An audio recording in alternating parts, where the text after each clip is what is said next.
For those of you who don't know what meal prepping is or how to meal prep, unfortunately you are stuck a little far behind, and this is something you're going to need to start doing straight away. Prepping your meals is very important. When it comes to getting in shape, whether you want to build muscle or drop fat, or with anything in life that you want to be successful at, you need to have a plan. I know it's basic, boring advice, but if you go into something and you have no idea what you're doing, the chances of you failing are going to be a lot higher. Don't get me wrong, failing is not always a bad thing. If you fail, it means you learn and you find out why you failed and you fix those mistakes so you don't do them again next time. However, if you plan ahead, look into something before you start, know exactly what it takes to be successful or what you are about to do, not only do you learn faster, but the chances of being successful are a lot higher.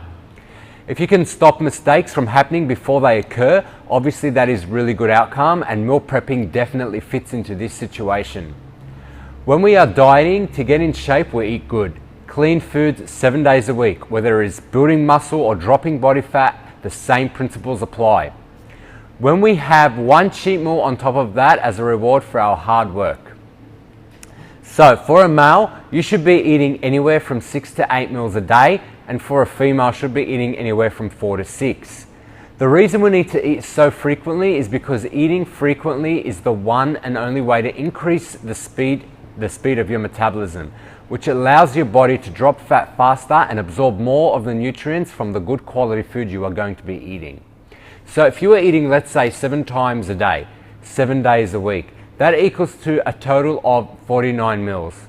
How the hell are you going to consume 49 meals in a week without buying takeaway all the time, or snacking on junk, or basically taking the easy way out? There is a very simple answer, and that is to prepare your meals in advance and to make sure you always have them on hand wherever you go. The key to being successful in dining is to make sure you have all your food on hand ready to eat whenever you need to eat it. If you don't have your meals with you, you are going to get very hungry, and I know when I personally get hungry, I get very moody, and all I want to do is just eat something bad. If you have to go to work and you don't have any lunch, it is highly likely that you are going to have to go to purchase something to eat to get you by, at least till you get home. It's also highly likely you're not going to be able to find something healthy, so you will end up eating something bad. If you do this multiple times a week, every week, you're not going to see any progress at all. You need to have your meals cooked, ready to go, and with you all the time, so you don't give in to temptations and you are able to stay strict with your diet. I'm going to be 100% honest with you and tell you that I do not do any of my own cooking. My girlfriend is a full-time housewife, and I work literally 24/7 and provide for her financially, while she spends most of her day taking care of our day-to-day tasks and basically making sure our diets are perfect year-round. She does an incredible job, and we are a very good team. It drives me crazy when people say, "Oh, you don't do any of your cooking. You have it easier than me." I worked so hard, and I'm in the position we are in. I've been through, a lot of stress. And you could possibly imagine living this lifestyle is the end result from years and years of sacrifice and hard work. All right, so we are lucky and we both work very hard. So yes, she does do all the cooking, but the process I'm going to explain to you stays the same regardless of who does the cooking or how many people you are cooking for. All right, so of my 7 meals a day, 1 is breakfast, okay, which she also makes on a daily basis. 1 is my post-workout shake, which she also makes on a daily basis. 1 is dinner, which she makes, most of the time, buys on a daily basis. And 1 is my before bed meal, which is casein shake and either Greek yogurt or peanut butter, which also she makes on a daily basis. So really at the end of the day, I would say the majority of you, all of us as well, will only need to meal prep for about 3 meals a day. Breakfast is easy. You make it every morning before work. Post-workout is a shake, so that's very simple as well. All right. I don't normally meal prep my dinner. I just make it daily, but you can meal prep your dinner, which is a great idea as well. If you don't have time to make dinner, that can be included in part of your meal prep, and also your before bed shake with either peanut butter or Greek yogurt, and it only takes 30 seconds to prepare, so that's very easy as well. So really, it is either going to be 3 or 4 meals, depending on whether or not you decide to meal prep your dinner, that you need to have there ready for you to eat on a daily basis. So what we do for our meal prep, my girlfriend and I, is we cook every Sunday and every Wednesday. Sunday we'll cook our meals for Monday, Tuesday and Wednesday, and on Wednesday we'll cook our meals for Thursday, Friday, Saturday and Sunday. I find cooking twice per week as opposed to once per week is a lot more effective and also a lot more enjoyable, as you never need to really freeze your food or the food never goes off. On Sunday, you are cooking for 3 days in advance, and on Wednesday, you are cooking for 4 days in advance. You can cook once a week and freeze the meals if you are really finding it hard to find the time, but I do recommend doing it twice a week as part of your weekly routine. Yes, it's a massive pain in the ass and it's a little time consuming, but if it were easy, everyone would look good. We like to cook on Sunday and Wednesday because, that best suits our life. However, you can go Monday and Thursday, Tuesday and Friday, Wednesday, Saturday, whatever. It doesn't matter what fits into your life, and it just doesn't matter. It's what fits into your life, and it's going to be the most realistic situation where you are most likely to do it consistently without missing it. It's going to be the best scenario for you. There's no right or wrong. Okay, so on Sunday we cook 9 meals for me and 6 meals for her, and that's a total of 15 meals between us. Just for the sake of being able to explain this to you easier, I'm just going to use me as an example and explain how to meal prep for one person, because the maths is a lot easier to understand. Okay, 2 is easy as well, but I just want to make sure you understand this very properly. On Sunday, the 9 meals for me that get meal prepped, I'll be having 3 meals a day over the next 3 days. So in my diet, I have 200 grams of uncooked lean meat in all 3 meals. Lean meat being chicken, turkey, tuna, white fish, or, lean mince. I like to mix it up. In the bodybuilding world, whenever you give someone a diet or whenever you are following a diet, it's just basically a universal rule that it stays pretty consistent and that all the food is weighed first uncooked. The reason we weigh everything uncooked is because the nutrition data on the label, almost all foods, is usually the raw weight, and that is the best and most accurate to use because cooked weight varies depending on how long you cook the food for. The longer you cook something, the more water it's going to lose. So everything is always weighted uncooked because it's a more accurate reading. So if I have 200 grams of uncooked chicken, let's say, in 3 meals, that equals 600 grams of uncooked chicken a day. If I'm cooking for 3 days in advance, 600 grams times 3, it's 1.8 kilos of uncooked chicken. So when you go to the chicken shop or wherever it is you get your chicken from, your order, 1.8 kilogram of raw chicken, and you take that home ready to cook up, and that is going to last you 3 days. If it were 4 days, you would buy, it'd become obviously 2.4 kilograms of chicken. You just add another 600 grams. Does that make sense? All right, so when it comes time to cook, you cook all 1.8 kg at once, cut it up into little pieces, put some nice spices over it, make it all pretty, do whatever you want, to make it taste and look better.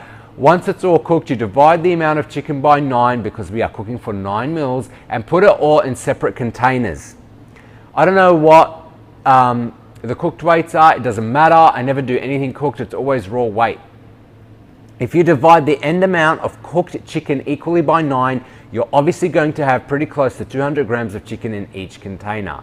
You do the same thing with, let's say, sweet potato. If you're having 300 grams of uncooked sweet potato over 6 meals, you'll purchase 1.8 kilos of sweet potato, cook it all up and divide it by 6. You do the same thing with white rice. If you're having 100 grams of white rice over 3 meals, you get 300 grams of uncooked white rice, cook it all up and divide by 3 into 3 separate containers. All right, I personally don't really weigh my greens. I just go off the theory that the more the merrier. To be honest, I don't really enjoy eating my greens. They aren't delicious, but the vitamins and minerals you get from all the vegetables actually play a part in the recovery of your muscles, in your day-to-day energy levels and your overall health as well. So I do try and eat as much of them as I can. You cook your chicken, you cook your sweet potato, you cook your white rice, you put all the divided amounts into separate containers, and you have 3 meals a day for the next 3 days, ready to be eaten wherever you are, whenever you may need them. This is a very effective method, and it is more important than you can imagine when it comes to seeing results in the gym. If you have your food with you at all times and you still cheat your diet, that is just not acceptable. And that is just pure laziness or pure lack of willpower. There is no excuse for it. Cook your meals, be organized, plan ahead. Okay, we don't spend hours in the gym, money on food and supplements just to get average results. Put in the work, get the good food into you and do things properly. This is just part of the process. Meal prepping is very easy. It just takes a little of time, but I promise you, if you just suck it up and do it for 3 or 4 weeks, get all your workouts done, you will get instantly hooked on the results and it will become a part of your day-to-day life. You just need to make it part of your routine and you'll get the best use out of it. I just quickly want to go over 2 things because I think they are relevant and I want to reinforce this to you because I believe it makes a big difference. In my meal prep, you would have heard me say 6 meals of chicken and sweet potato over 3 days and 3 meals of chicken and white rice over 3 days. You may be thinking, why wouldn't he just do all the sweet potato meals and not worry about cooking white rice, as it's just creating more work for yourself when meal prepping. Sweet potato is a low GI carbohydrate and we eat sweet potato throughout the day or for our pre-workout meal. Low GI carbs give you sustained released energy with very little to no insulin spike and is the perfect meal to have before a workout. We have our white rice meal, which is a high GI carbohydrate, post-workout because it spikes insulin and shuttles nutrients into the muscles. This is going to help repair, rebuild and grow them a lot faster. So even though it is a little bit more work having to cook another type of carb, I'm a big believer in nutrient timing and the effect it has on your body. I always like to get it right. I always want to be doing literally everything I can to get the best results possible. The other thing I wanted to mention, and I actually find this one actually a bit funny. My clients say to me all the time, Harley, I'm going away for the weekend. I'll still be able to find a gym, but I won't be able to keep my diet. That's incorrect. You can always meal prep your meals the day before you go away and take them with you. There's always a solution. Meal prepping is a very effective way to stay honest to your diet. Okay, another funny story. A few years back, my sister, she turned 21. I wasn't as, into, training as much back then. I had a very important photo shoot coming up, very well-known photographers. So obviously I wanted to look so good for it. I took chicken and greens in a container to my sister's 21st birthday at a restaurant because I was that serious about not cheating my diet. I definitely would have looked like an idiot, but you know what? Who cares what people think? I certainly don't. Who cares what people think when they see you walking around with a little bag or an esky or whatever full of your prep meals? People will look at you funny. People will probably bag you and try to put you down because unfortunately that's what people like to do. They like to put you down because it makes them feel better about not doing what you're doing. But at the end of the day, you are the one getting in shape. You are the one being a good role model. You are the one who has better dedication, and the only time someone will ever put you down is because they are jealous.